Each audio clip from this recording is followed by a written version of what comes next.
morning and welcome to Morning Movie News. This week, yet again, Warner Brothers, in an effort to dazzle fans, ended up accidentally smacking them in the face with an announcement that once more caused many of us to wonder exactly what they're smoking over at the development offices on the studio lot. Because these decisions don't just defy comic book common sense, but Hollywood common sense as well. So what's the announcement? Warner Brothers has said that in addition to their big tentpole superhero pictures, they also want to put out 2 more films a year based on DC properties that cost anywhere from $20 to $40 million. In other words, the Marvel Netflix budget.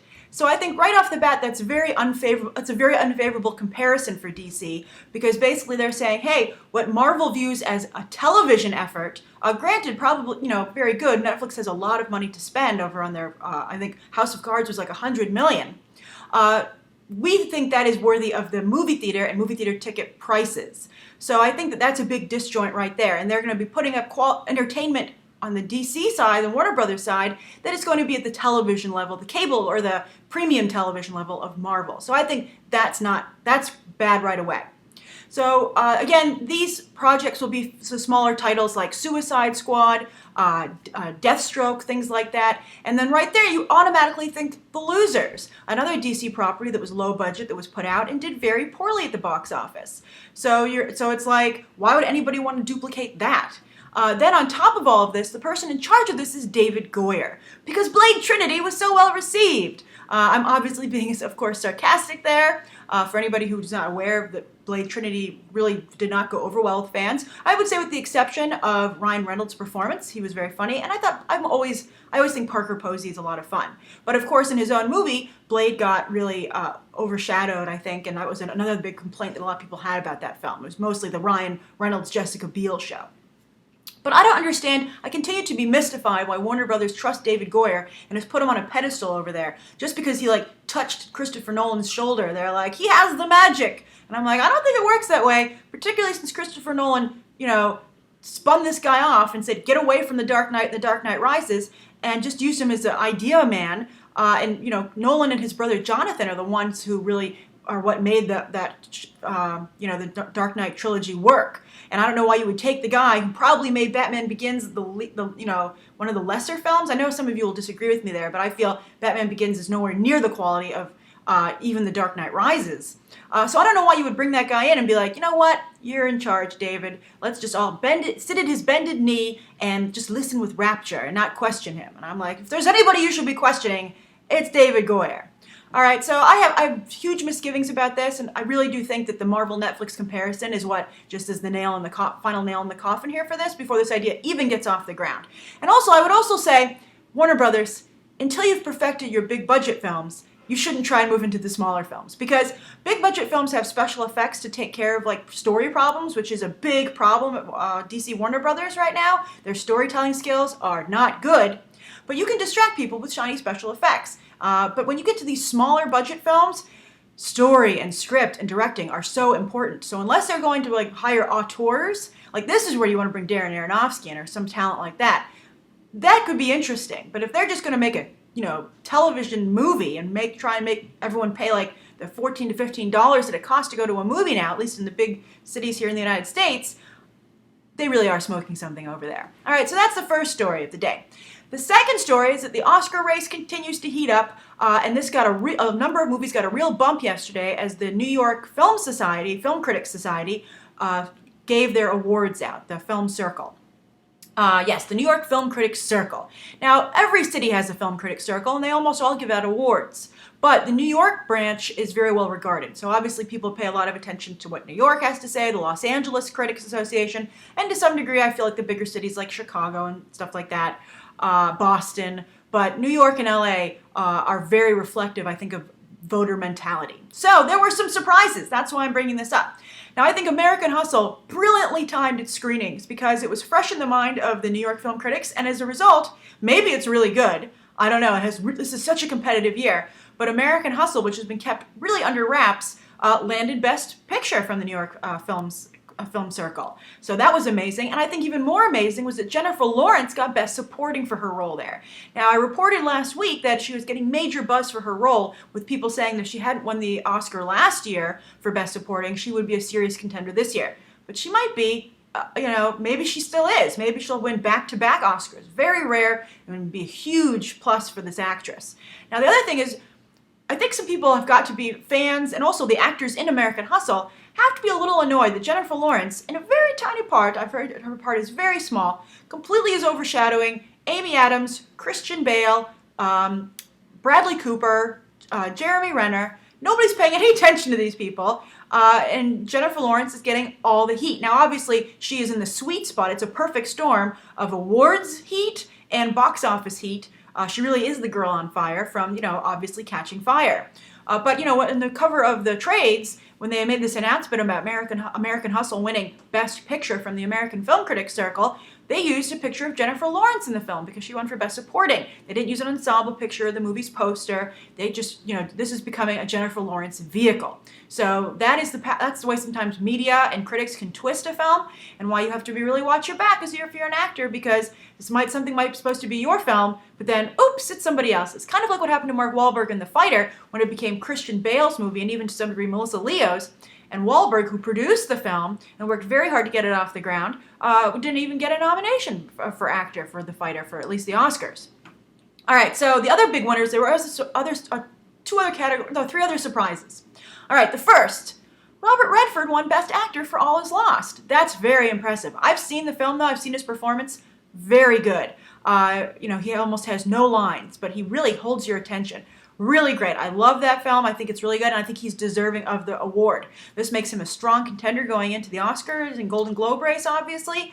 I should make the other contenders a little bit nervous. But, Robert Redford, great actor. It's great to see an actor who's not, in his 20s or his 40s, the different areas that Hollywood seems to be interested in. Someone in his 70s still getting a really great role like this and really delivering. It's funny. He seems so alert in All Is Lost, yet when I've interviewed him on the red carpet, he didn't, maybe he was just distracted, but, very sharp still, really good, and a great performance, totally worthy of the award. So I'm actually rooting for him, and I'm glad to see his Oscar campaign starting to pick up.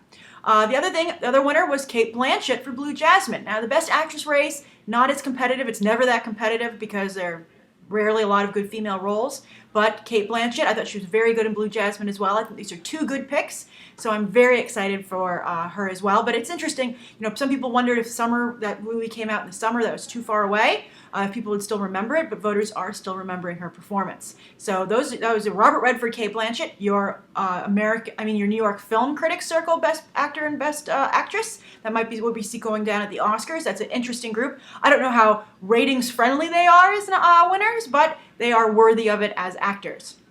Now, the other big surprise was that Best Animated Feature went to The Wind Rises. Yes, the last Miyazaki film, which has, of course, gotten a lot of controversy in its native Japan because it's a historical film, which a lot of people, it angered, as I've reported, all the right people in Japan, because it's a commentary on Japan during and post World War II, really what that did to the country. So bravo to Miyazaki for taking on such a difficult subject matter, and apparently, at least according to New York film critics, delivering a home run. So it also would be nice to see a foreign animated film pick up that award instead of it just going, for instance, a lot of people, myself included, felt it just went to Pixar's Brave last year, just almost as a knee-jerk reaction, when the film actually I didn't think was deserving of that honor. All right, so that's the second story of the day. The third story is that I guess that super ticket for World War Z at Paramount worked out pretty well, or at least was promising, as they're doing it once again for Anchorman 2. This ticket is, I believe it's going to be $33, so they're lowering the price. I believe the World War Z ticket was around $50. So what are you getting when you pay $33 to see this movie? You get to see it 2 days early. I think that might work better for something like The Hobbit or something, or like X-Men Days of Future Past. I don't know if Anchorman 2 is something you're like, yes, I need to see it 2 days early. So you get to see it 2 days early. You get a special digital download of an alternate version of the first film, which I feel, I think nobody should get their hopes up too high for that. Better to be nicely surprised. I would almost feel that they just spliced in some scenes, or they have a voiceover from Ron Burgundy, because that's very inexpensive to do, and it, could be funny. I think Will Ferrell's very good when he's doing improv, and especially in character. So you get that. You also get, you can download this film, Anchorman 2, before anybody else can rent it. I don't know how people feel about digital downloads. I mean, Hollywood seems to feel there's some value here, but I think when you're just downloading something, you don't actually have something you're holding in your hand, that to me just feels like kind of like a really cheap giveaway. Then also you're getting a $5 concession stand card, which I think is hilarious. I'm like, what theater are you guys going to? $5 can't even buy you a soda and popcorn. You'd have to pick, and maybe you'd have $1 left over. So I'm curious to think if do any of you think you would buy this ticket for $33? Is that worth it to you? And as I said with the World War Z ticket, I don't want to pay extra money for all this kind of like, stuff that, like noise. I want to pay for a cleaner theater that has better seats, reserved seats that I don't have to get there too early, and it's clean and everyone's quiet. Take my $33 and use it to pay somebody to watch everyone else and kick them out if they talk. That is worth my extra dollars. But seeing a movie 2 days early and a bunch of digital downloads isn't really something I feel is worth the money. But I'm curious to how you guys feel. All right, so those are the 3 stories of the day. The viewer question comes from Rigo Machado. And he says, hey Grace, longtime viewer, first time asking. Excellent, Rigo. I'm glad you decided to become more interactive with the show. So my question is, with Harry Potter getting a spin-off movie and Twilight possibly getting one too, do you think there could be a Hunger Games spin-off movie based on maybe past victors? Personally, after seeing Jenna Malone performance as Johanna Mason, I fell in love with her in the character. The elevator scene and the interview are my faves, and would like to see her story of how she won the Hunger Games. What do you think? Interesting question, Rigo. I don't really know if I don't think they're gonna go back, because once a time, I think, without trying to have any spoilers, once this franchise is done, once we get through the 2 Mockingjay movies, you're just going to feel so removed from the games at this point. I don't know if you're going to want to go back in time. On the other hand, though, that's a great idea that maybe they should have done scenes like this and shot them while they had the time or some green screen capabilities. Maybe to be extras, if they want to do a Mockingjay super ticket and they wanted to maybe sell footage from the games of past victors, that would be a great package that I think a lot of people would be interested in. So, hey, Lionsgate, there's an opportunity right there to make a lot of money. I would maybe even be compelled to purchase that. But I think as far as a spin-off movie goes, never say never. I think that Hollywood is really falling in love with the spin-off to keep these franchises going, even though the source material has said there's an end. Hollywood with spin-off movies can say, no, there isn't. But I think if they're going to do anything, we have to see Mockingjay first. But I think following the characters potentially after this might be where they could go. You could do a spin-off and see what happens after the districts and the Hunger Games. But I think it's very difficult to go back in time, unless you want to do prequels. But I think, as I've said, by the time you get to the end of Mockingjay Part 2, the emotional journey you'll have taken, I'd be surprised if audiences want to go back.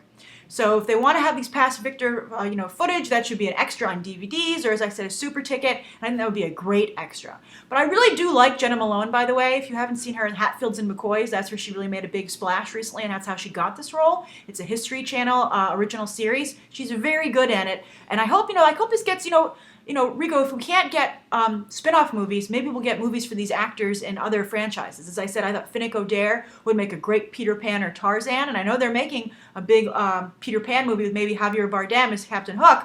I think Sam Claflin would be perfect to play opposite him as Peter Pan, and a more grown-up Peter Pan. And maybe Jenna Malone will start getting some more roles off of this too. I really hope so. I think she's really good. All right, so that's my answer to your question. Thank you, Rigo, for asking a question for the first time. I hope you've inspired some others maybe who are watching but haven't thought to maybe ask a question. Please do, everybody. So write down below what you think of today's stories, the viewer question, and anything you'd like to see covered tomorrow, and any questions you might have. Thanks for watching. Bye.